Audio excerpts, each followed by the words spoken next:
नमस्कार, आप देख रहे हैं प्रतापगढ़ खेतीबाड़ी। हम हैं राम कैलाश यादव। आज हम बात करने वाला हूं कि गेहूं की दूसरी सिंचाई करते समय हमें यूरिया खाद कितना डालना चाहिए।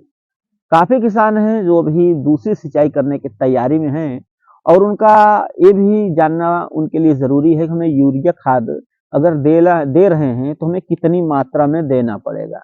पूरी जानकारी को वीडियो में दिया जाएगा। वीडियो को लाइक जरूर करिएगा और खेती बाड़ी से वीडियो देखना चाहते हैं हमारे चैनल को जरूर सब्सक्राइब करें। देखिए किसान भाई, अगर हम बात कर लेते हैं कि अपने गेहूं की फसल में दूसरी सिंचाई करने के बाद जो है हमें यूरिया खाद देना है, तो देखिए यूरिया खाद की हमें हमारे खेतों में अधिक आवश्यकता पड़ती है।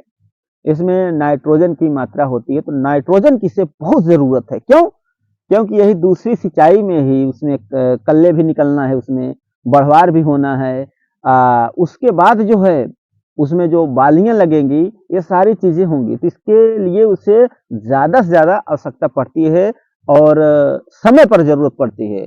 अगर हम समय पर नहीं देते हैं तो हमारी वही धान के गेहूं की जो है फसल गड़बड़ हो जाती है। तो इसके लिए जो हमें सबसे जो है ध्यान रखना है कि सही समय पर हमें यूरिया देना है। यूरिया हमें कितने दिन पर देना है बुआई करने के, वही मान लो कि जैसे कि मिट्टी के हिसाब से सिंचाई करना है। आपको जो दूसरी सिंचाई करना है वही 40 से 50 दिन के अंदर दूसरी सिंचाई कर देना है। जैसे आपकी मिट्टी है, बलुई मिट्टी है तो 40 दिन, बलुई मिट्टी नहीं है तो 50 दिन के अंदर अंदर हमें जो है दूसरी सिंचाई कर देना होता है। अब इसमें सबसे बड़ी बात आती है कि हमें यूरिया की मात्रा कितना लेना है। देखिए यूरिया की मात्रा जो है अलग अलग जगहों पर अलग अलग तरीके से खेती किया जाता है। अगर यूरिया की मात्रा की बात करें जो एक मानक होता है, तो 30 किलो प्रति एकड़ के हिसाब से आप यूरिया दे सकते हैं अपने गेहूं के फसल में।